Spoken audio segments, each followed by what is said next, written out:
An old man who had lost nearly everything was walking along a frozen harbor in Alaska when he noticed something strange trapped in the ice. An abandoned icebreaker ship that no one had touched for more than 40 years. Curious. He climbed aboard the silent, abandoned icebreaker ship, never imagining what was hidden inside. Behind a sealed steel door, deep within the vessel, waited a forgotten vault that would change his life forever. Subscribe for more powerful stories, and tell us in the comments which city you're watching from. The wind that night came off the Arctic Sea like a blade, cold and sharp and unforgiving. In the small coastal town of North Haven, Alaska, winter had a way of making everything feel smaller, quieter, and a little more hopeless. And for Samuel Carter, hope had been running thin for a long time. At 74 years old, Samuel moved slowly, the way men do after a lifetime of hard work and harder storms. 40 years as a marine engineer had bent his back and worn down his joints. The cancer that followed had taken what strength the ocean hadn't already claimed. His hands still looked strong, thick fingers, scarred knuckles, but they trembled now when he tried to hold anything steady. That evening he sat alone at a small metal table inside a borrowed trailer on the edge of town. Spread across the table were medical bills, stacks of them, $78,000 for treatments, $41,000 for surgery, numbers that didn't feel real anymore. 6 months earlier, the bank had taken the small wooden house he'd lived in for nearly 40 years, the place where his children grew up, the place where every memory of his life seemed to live. Now the trailer wasn't even his, and in 3 days he would have to leave it. Samuel stood slowly and walked to the frost-covered window. Outside, the harbor was frozen solid. He stared out at the endless white ice, not knowing that somewhere out there, hidden beneath the winter silence, something was waiting to change the rest of his life. The next morning, the cold felt even sharper than usual. Samuel Carter woke before sunrise, the way old men often do. Sleep had become something light and fragile in recent years, something that came and went like the tide. He pulled on his heavy coat, the same navy wool coat he'd worn during his last years working around the docks. The fabric was worn thin at the elbows, but it was still warm. Outside, the world was silent. North Haven in winter had a strange kind of quiet to it. No fishing boats, no tourists, no engines humming along the docks, just wind, and the slow groaning sound of ice shifting in the harbor. Samuel started walking toward the shoreline. It had become a habit lately. When a man was running out of options, walking gave his mind something to do. The harbor stretched out before him like a frozen desert. Miles of white ice broken only by dark cracks where the water still moved underneath. He stood there for a while, breathing slowly, watching the gray sky lighten. Then he saw it. At first, it was nothing more than a shadow far out across the ice. A shape, dark, angular. Samuel squinted, raising one gloved hand to shield his eyes from the pale morning glare. "That's strange," he muttered to himself. The fishermen in town knew every rock and ice formation in this harbor. If something big had appeared overnight, people would be talking about it. But the shape hadn't appeared overnight. As Samuel stared at it longer, something deep in his memory began to stir. That wasn't ice, and it definitely wasn't rock.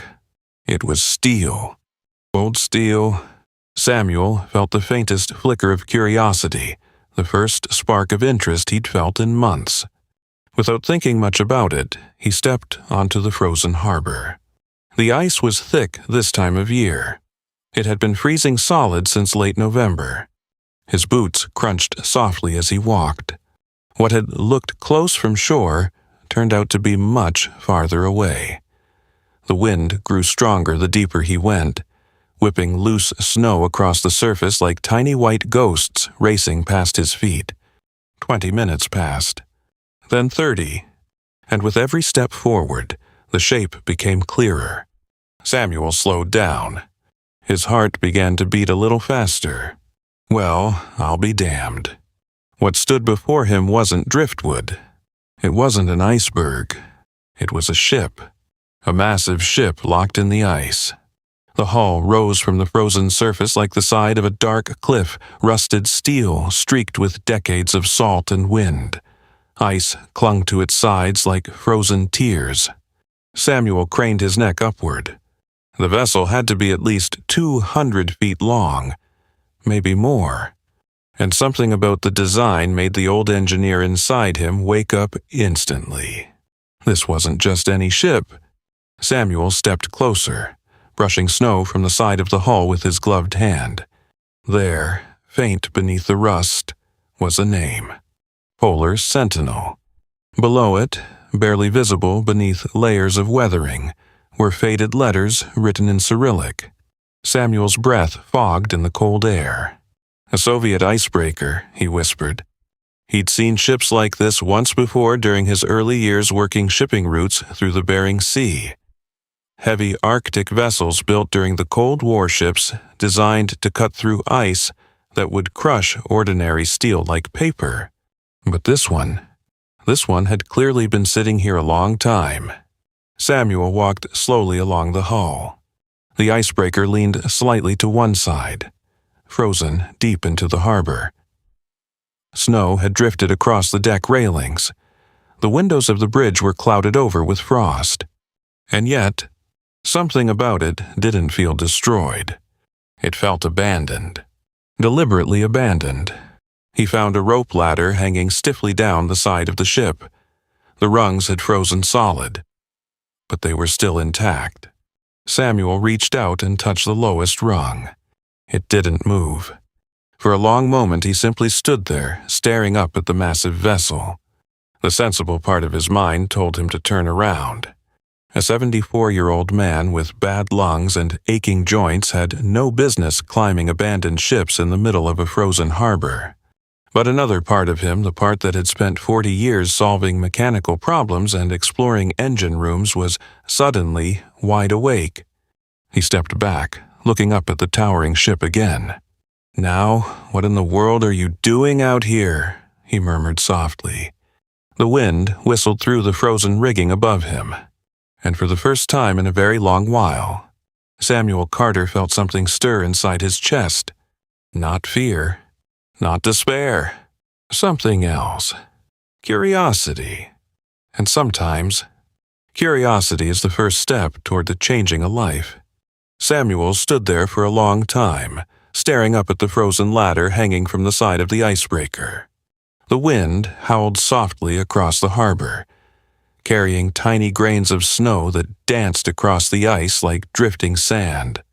At 74 years old, Samuel Carter knew better than to do reckless things. His back hurt.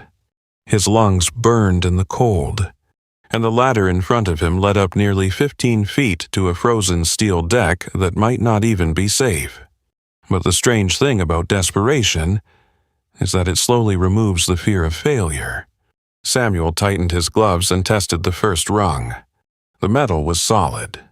Frozen, yes, but strong. He placed one boot on the ladder. The steel groaned faintly under his weight.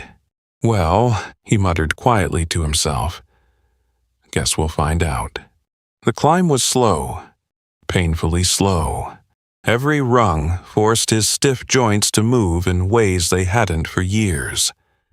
Halfway up, his hands began to tremble from the cold and the effort. He paused there for a moment, forehead pressed against the freezing hull, breathing hard. For a second, he considered climbing back down, but something about the ship kept pulling him upward. So he kept climbing. When he finally pulled himself over the railing onto the deck, Samuel lay there for nearly a minute, just breathing, staring up at the pale gray sky above him. His chest rose and fell slowly. Then he pushed himself up and looked around. The deck was covered in snow and frost, but surprisingly intact. No massive rust holes, no collapsed structures. Just silence. Deep, eerie silence. Samuel walked carefully toward the main superstructure. The door leading inside stood slightly ajar. That alone was strange. After 40 years in the Arctic wind, most doors would have rusted shut completely. He pushed it open. The hinges screamed. The sound echoed through the ship like a warning. Inside, the air was colder than outside. A long, narrow corridor stretched ahead of him, dim and silent. Frost clung to the metal walls like delicate crystal patterns. Samuel pulled a small flashlight from his pocket. The beam cut through the darkness. Cabin doors lined both sides of the hallway. He opened the first one slowly. Inside was a small sleeping cabin. 2 bunks, a metal desk, a chair bolted to the floor. Everything was coated in frost but otherwise untouched. Samuel stepped closer. On the desk sat a small notebook. Next to it was a cup still sitting where someone had left it. It looked normal. Too normal. It didn't look like the crew had fled in panic. It looked like they had simply walked away. Samuel closed the door and continued down the corridor. The next room was the galley. Metal tables. Storage shelves. A rack of plates still sitting neatly beside the sink. He opened one cabinet. Inside were sealed cans of food with Russian labels. All of them dated 1983. Samuel felt a chill run through him that had nothing to do with the cold. 40 years, he whispered. 40 years this ship had been sitting here. 40 years untouched. He moved deeper into the vessel. The flashlight beam swept across faded Cyrillic signs along the walls. Emergency instructions, safety warnings, navigation charts still pinned to corkboards. It felt like stepping into a moment that had been frozen in time. Eventually, Samuel reached a stairwell. He climbed carefully upward. At the top was the bridge, the control room of the ship. Large windows wrapped around the front of the room, though they were now fogged over with frost. Instrument panels lined the walls, switches and gauges dark and lifeless. In the center stood the ship's wheel. Samuel stepped closer. His gloved hand rested gently on the frozen metal. For a moment he closed his eyes. He could almost hear the echoes of the past. Engines rumbling. Crew members shouting coordinates. The crack of Arctic ice breaking beneath the hull. Then something caught his eye. Across the bridge, along the far wall, one section looked different. The metal panels didn't quite match the others. Samuel stepped closer, running his gloved hand across the surface. His fingers traced a narrow seam, then another. His heartbeat slowed. That's not a wall. It was a door, a hidden one, carefully painted and designed to blend into the structure of the ship.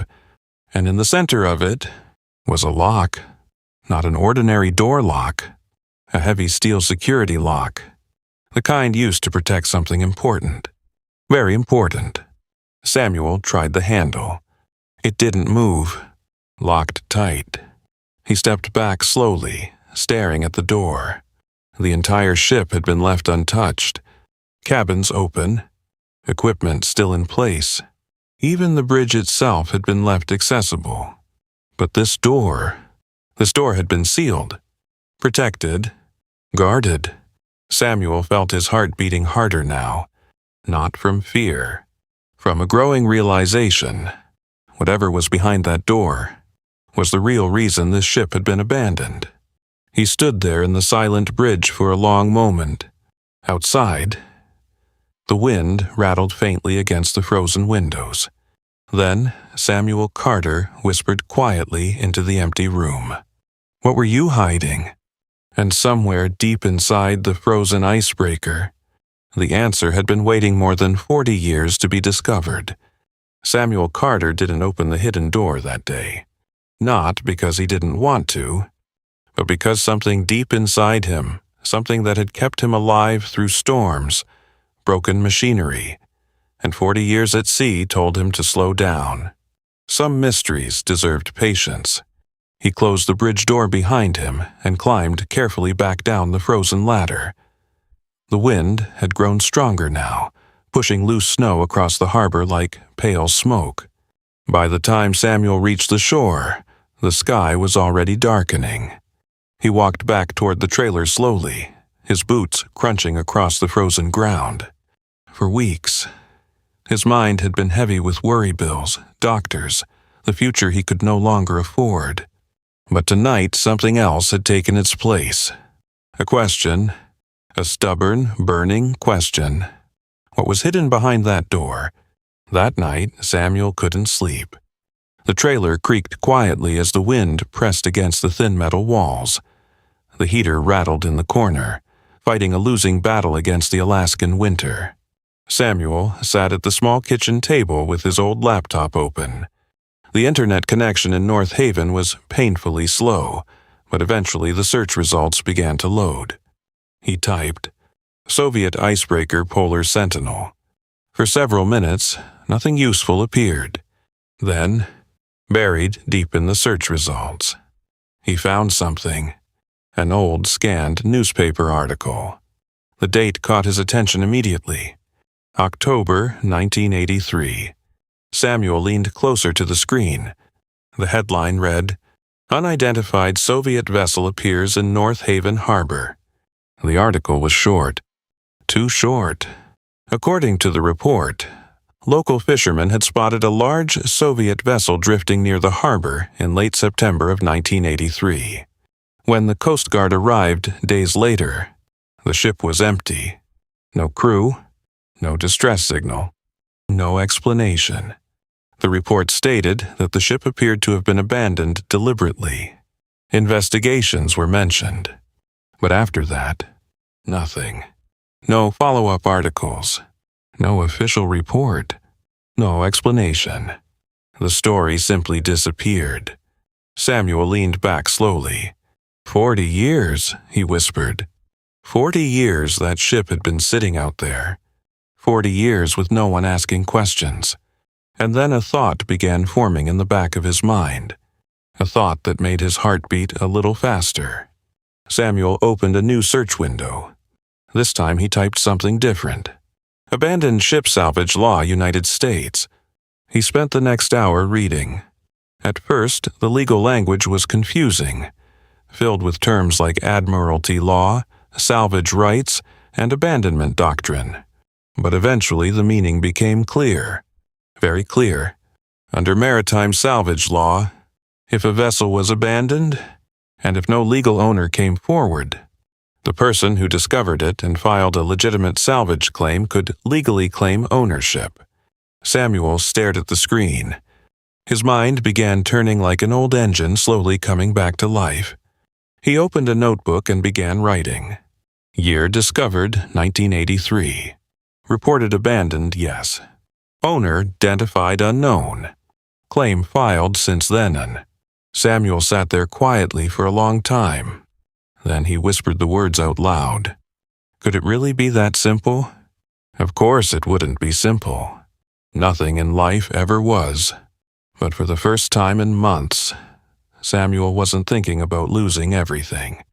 He was thinking about possibility. The next morning he returned to the harbor. The ship stood exactly where he had left it, silent, frozen in the ice like some ancient steel giant sleeping beneath the snow. Samuel walked slowly across the frozen harbor until he stood beside the massive hull again. He looked up toward the bridge, toward the hidden door, toward the mystery waiting behind it. But something had changed inside him. Yesterday he had climbed that ship out of curiosity. Today, he climbed it with purpose. The ladder groaned beneath his weight as he pulled himself onto the deck again. His joints screamed in protest, but Samuel ignored the pain. He made his way back through the silent corridors, back to the stairwell, back to the bridge. The hidden door stood exactly where he had left it. Quiet. Patient. Waiting. Samuel stood in front of it for a long moment. Then he placed his hand on the cold steel lock. If the ship truly was abandoned, if the law was on his side, if no one else had touched it in 40 years, then maybe, just maybe, this forgotten icebreaker might be the last chance life would ever give him. Samuel Carter closed his eyes briefly. Then he whispered something he hadn't said in a long time. "All right, let's see what you're hiding." And with that, he reached into his pocket and pulled out the small set of tools he had carried for nearly half his life. Because old engineers rarely throw tools away. And sometimes, those old tools are exactly what you need to unlock a door that has been waiting 40 years to be opened. Samuel Carter stood alone in the frozen bridge of the Polar Sentinel, staring at the hidden steel door. For 40 years, no one had opened it. 40 years of wind, ice, and silence had passed through this harbor, and yet the lock remained. He knelt slowly, his old knees complaining as they touched the frozen metal floor. From his coat pocket he pulled out a small canvas tool roll, the same one he had carried for decades while working on ships. Inside were simple things: a screwdriver, a thin pry bar, a worn set of picks he had once used to free jammed engine panels. Samuel chuckled quietly to himself. Never thought these would come in handy again. The lock itself was heavy Soviet steel built to survive cold, pressure, and tampering. But Samuel knew something about metal that most people didn't. Extreme cold changed things. Steel became brittle. Mechanisms stiffened. And after 40 years, even the strongest lock could weaken. He slid the small pry bar carefully into the narrow seam just above the lock, not forcing it, just applying pressure. Slow, steady, the kind of patience that came from 40 years of fixing engines that didn't want to be fixed. For a long moment, nothing happened. Then, crack. The sharp sound echoed through the bridge. Samuel froze. He waited, listening. The ship remained silent. He exhaled slowly. The lock mechanism had fractured. 40 years of freezing winters had finally taken their toll. Samuel pushed gently.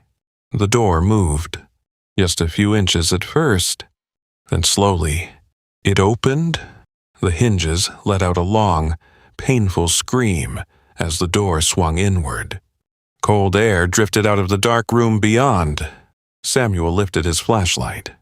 The beam cut through the darkness.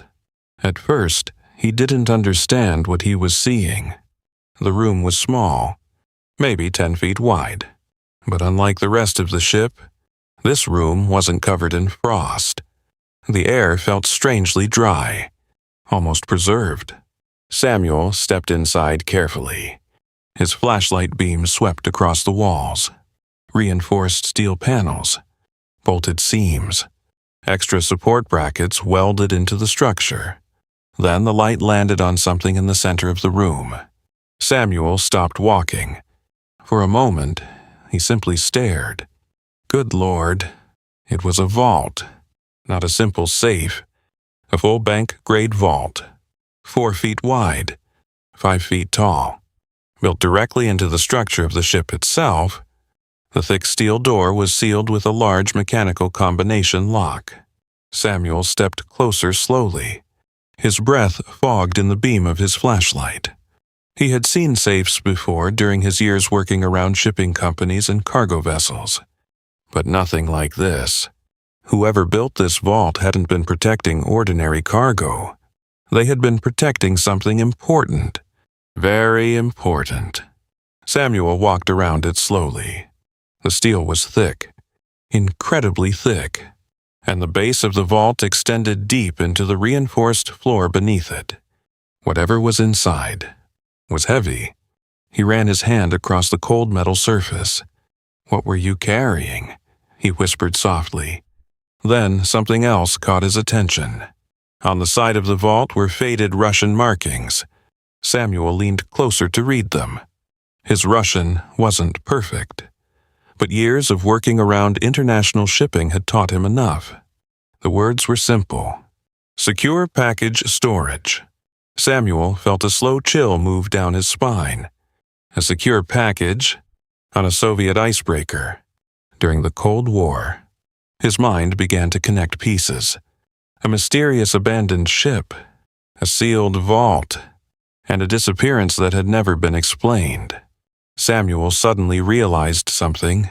If this vault had been placed here intentionally, then whatever was inside had been meant to stay hidden.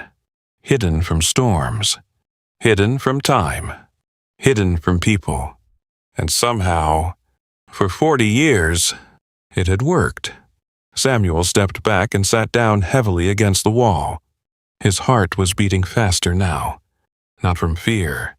From realization. If the ship truly was abandoned, if the law he had read about last night was correct, then everything inside this vault might legally belong to whoever filed the salvage claim. Samuel Carter rubbed his tired eyes. The idea felt impossible. Yesterday he had been a broke old man with nowhere to live in 3 days. Today, he was sitting in front of a vault hidden inside a forgotten Cold War ship. And something inside him told him this was only the beginning. Because vaults like this weren't built to protect empty space. Samuel stood slowly. He looked one last time at the massive steel door. Then he turned toward the exit. He wasn't foolish enough to try opening it alone. Not yet. If there was something valuable inside, he would need help. Real help. Experts. And suddenly, Samuel Carter realized something he hadn't felt in years. A quiet spark of determination. Maybe life wasn't finished with him yet. Maybe the frozen ship in the harbor wasn't the end of his story. Maybe, just maybe, it was the beginning of a second chance. And far beneath the steel door of that forgotten vault, a secret worth hundreds of millions of dollars had been waiting patiently for someone brave enough to find it. Samuel Carter didn't go back to the ship the next day. Not immediately. Men who had spent their lives around machinery understood something important. When you're standing in front of something powerful, you don't rush it. Instead, Samuel drove his old pickup nearly 5 hours south to Anchorage. The truck rattled the entire way, burning oil and coughing every time it climbed a hill. But Samuel barely noticed. His mind was somewhere else. Inside a frozen Soviet icebreaker. Inside a steel room. Inside a vault that had waited 40 years. There was only one man Samuel trusted for something like this. Connor Hayes. Connor was 78 years old.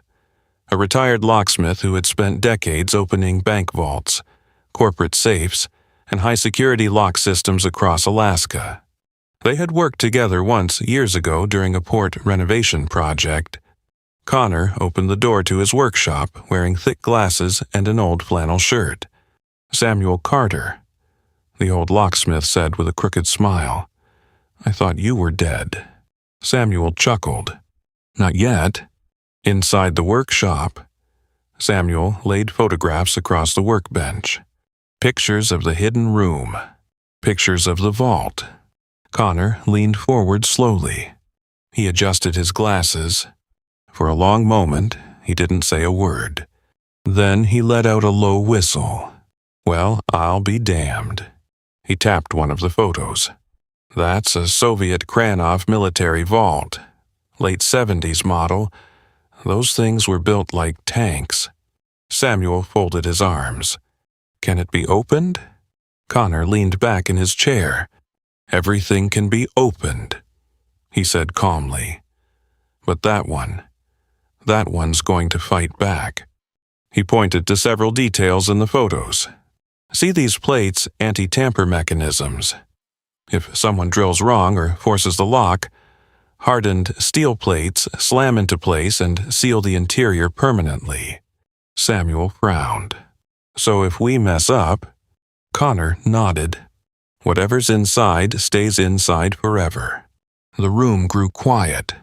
Finally, Samuel asked the only question that mattered. How long would it take? Connor rubbed his chin thoughtfully. If I can work on it directly, maybe 3 or 4 days. And what would it cost? Connor studied Samuel's worn coat, the tired lines on his face. Then he sighed. You give me 10% of whatever's inside. Samuel stared at him. That's a hell of a gamble. Connor smiled. So is driving 5 hours to show a stranger pictures of a Soviet vault hidden in an abandoned icebreaker. Samuel extended his hand. Connor shook it. And just like that, the deal was made. 3 days later, the 2 old men stood inside the frozen ship. Portable heaters hummed around them, warming the sealed room just enough for Connor's equipment to work. Samuel watched silently while Connor examined the vault. He ran tiny fiber optic cameras through microscopic drill holes, measured angles, mapped internal locking bars. For hours he worked without speaking. Finally, Connor leaned back. Well, Samuel's heart tightened. There's definitely something in there, Connor said quietly. What kind of something? Connor shrugged. Hard to see clearly, but I counted at least 20 metal containers. Samuel's pulse quickened. Connor wiped his hands. Once I start, there's no stopping. You ready for that? Samuel looked at the vault. 40 years it had waited. 40 years buried in silence. And somehow it had waited for him. He nodded slowly. Open it. The next 2 days were slow, careful work. Connor manipulated the mechanical lock using specialized tools. Tiny clicks echoed through the quiet room. Hours passed. Then suddenly, click! Connor froze. He slowly turned the massive vault wheel. The steel bolts inside the door slid back one by one with deep mechanical thuds. Samuel felt his heart pounding in his chest. Connor pulled the door open. The vault swung wide. For a moment, neither man moved. Then Connor lifted his flashlight. The beam illuminated the shelves inside. Metal containers. Dozens of them. Perfectly stacked. Connor opened the first one. Inside were thick bundles of cash. $100 bills, wrapped tightly in plastic. Samuel stared in disbelief. Connor opened another container. This one held gold bars. Another contained bearer bonds. Another, diamonds. The 2 old men stood there in stunned silence. Finally, Connor whispered the words neither of them could quite believe. Samuel, I think you just found yourself a fortune.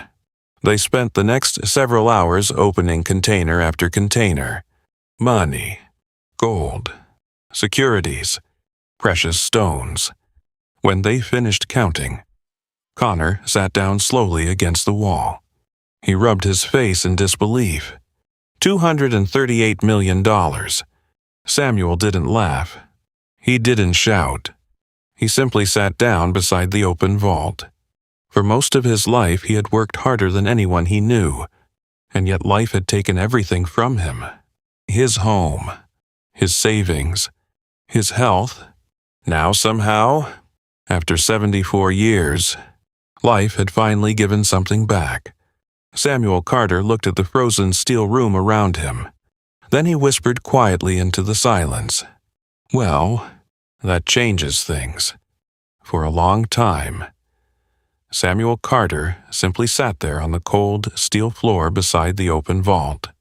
The flashlight beam trembled slightly in his hand as it moved across the shelves. Money, gold, diamonds. Enough wealth to change 10 lifetimes. And yet, the first thing Samuel felt wasn't excitement. It was disbelief. Connor Hayes sat beside him, shaking his head slowly. In all my years, the old locksmith murmured, I've opened a lot of safes, but I've never seen anything like this. Samuel didn't answer. Instead, he reached forward and picked up one bundle of cash. The plastic crackled softly in the quiet room. $100 bills. Perfectly preserved. For 40 years they had sat here, untouched by the world.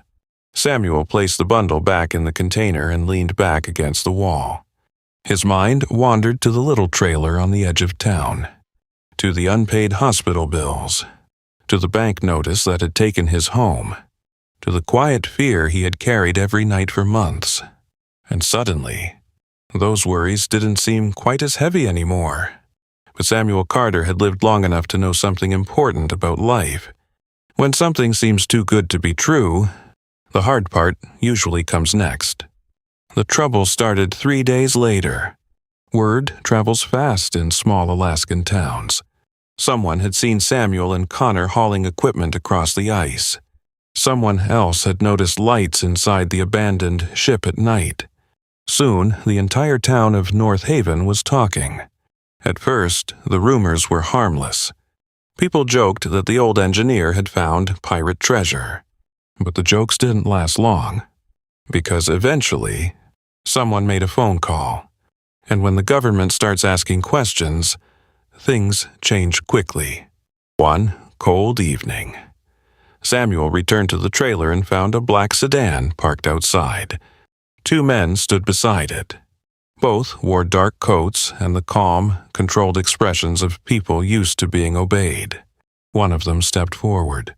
"Mr. Carter." Samuel nodded. The man showed a badge. Agent Daniels, Department of Defense. The other man remained silent. Agent Daniels spoke politely, but his words carried weight. "We understand you've been exploring the abandoned Soviet vessel in the harbor." Samuel didn't answer right away. "I filed a salvage claim," he finally said. "Perfectly legal." Daniels gave a thin smile. "Yes, maritime salvage law. We're aware." The agent glanced toward the harbor. "That ship may be connected to classified Cold War operations." Samuel folded his arms. "It's been sitting there 40 years. Daniels nodded slowly. "That may be true." Then he reached into his coat and removed a folder. "The United States government is prepared to purchase your salvage claim." Samuel looked at the folder. "How much?" $50,000. For a moment, the number hung in the cold air between them. 2 months ago, Samuel would have accepted without hesitation. $50,000 would have solved every problem in his life. But now, Samuel knew what was sitting inside that vault. He shook his head slowly. "No." The second agent shifted slightly. Agent Daniels' smile disappeared. "Mr. Carter, you should understand something." His voice was calm, controlled. "Legal battles with the federal government can become complicated." Samuel looked the man directly in the eye. He had spent 40 years around powerful shipping executives and government inspectors. He knew intimidation when he saw it. "You ignored that ship for 40 years, Samuel said quietly. "I didn't." Daniels stared at him for a long moment. Then he closed the folder. "You have 24 hours to reconsider." The 2 men returned to their car. The black sedan disappeared down the road. Samuel stood alone outside the trailer. The cold wind pushed across the empty harbor. Somewhere out there, beneath the frozen ice, sat a ship holding $238 million. And now, powerful people wanted it. Samuel Carter walked back inside slowly. He sat down at the small metal table and looked at the stack of medical bills one last time. For months, those papers had controlled his life. But tonight, something inside him had changed. Samuel Carter had spent his entire life working hard, following rules, and staying quiet. And where had that gotten him? Old, broke, almost homeless. He folded the bills neatly and pushed them aside. Then he looked toward the harbor again. This time his voice carried something new. Not fear, not desperation. Something stronger. Determination. "Not this time," he whispered. "Because sometimes the most dangerous thing in the world is a man who has nothing left to lose." The morning after the agents left, Samuel Carter woke before sunrise. Sleep hadn't come easily. The trailer had been quiet, but his mind had been loud. Too many thoughts, too many possibilities. He sat at the small metal table with a cup of black coffee, staring at the frost crawling across the window. Out beyond the frozen harbor, the dark shape of the Polar Sentinel rested in the ice like a sleeping giant. Somewhere inside that ship sat a fortune worth $238 million.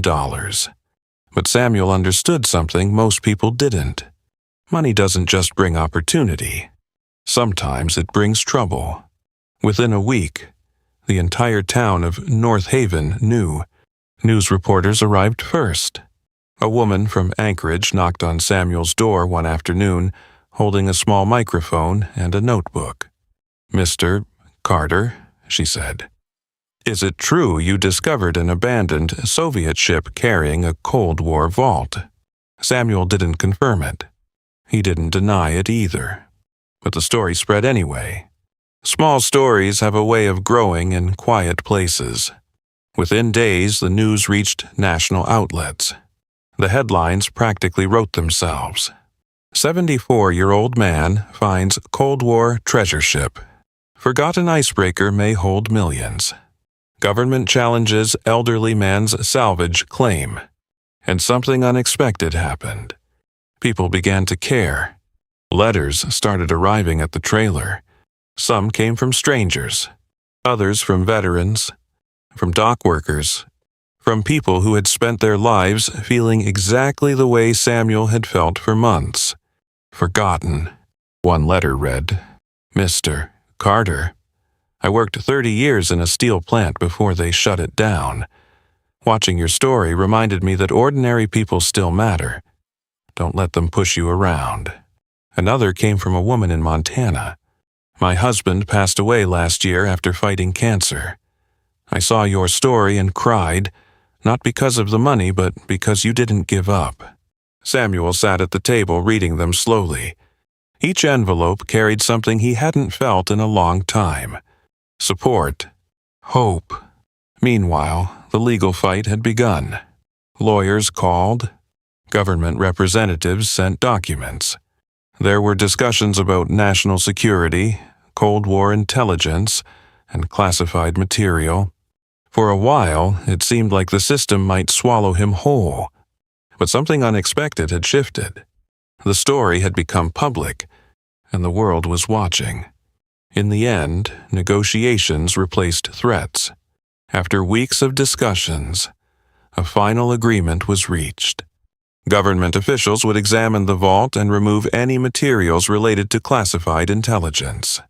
Everything else would legally belong to Samuel Carter under maritime salvage law. The day they opened the vault again felt strangely quiet. Federal agents stood nearby. Lawyers observed.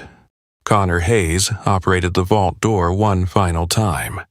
The heavy steel bolts slid open with the same deep mechanical sound. Inside, the containers remained exactly where they had been. Preserved. Waiting. Some of the containers held Cold War documents and intelligence files. Those were carefully removed, but the rest remained. Stacks of currency. Gold. Diamonds. Bearer bonds. When the final count was complete, the number was confirmed. $238 million in assets. Samuel Carter sat quietly in a chair beside the vault. He didn't smile. He didn't celebrate. Instead, he closed his eyes for a moment. Because the truth was, the money wasn't the most powerful part of the story. Over the next year, Samuel Carter quietly changed the future of North Haven. First, he paid every medical bill he had ever received. Every single one. Then he bought back the small house the bank had taken. The same house where his children had grown up. But he didn't stop there. He created a community trust fund that helped struggling families in the town. Young fishermen received loans to repair their boats. Local students received scholarships. Small businesses reopened. And the abandoned icebreaker that had started everything was turned into a museum. Not a museum about money. A museum about courage. Visitors came from all over the country to see the ship frozen in time. But what they really came to hear was the story. The story of a tired old man who had lost everything and still refused to give up. Years later, when people asked Samuel Carter what it felt like to discover $238 million inside a forgotten ship, he always gave the same answer. He would smile quietly and say, "Finding the money wasn't the miracle. The miracle was realizing my life wasn't over yet." Then he would look out toward the harbor where the old icebreaker still stood, and he would add one more thing. Sometimes life hides its greatest gifts inside the hardest winters, and sometimes all it takes is the courage to climb one ladder. Years later, when people visited North Haven, they always asked the same question. Not about the Cold War, not about the Soviet ship, not even about the $238 million. They asked about the man, the old engineer who climbed a frozen ladder when most people his age were simply trying to make it through another winter. Samuel Carter never liked the attention. When reporters tried to call him a hero, he would shake his head and laugh softly. "I'm not a hero," he would say. "I was just a tired old man who got curious." But the truth was something deeper than curiosity, because what people really saw in Samuel Carter was courage. The kind of courage that doesn't shout, the kind that simply refuses to quit. Before the ship, Samuel had believed his life was over. He had lost his home, his savings, his health. He thought the world had quietly moved on without him. But standing on that frozen harbor, staring at a forgotten ship buried in the ice, something inside him had awakened. A simple thought.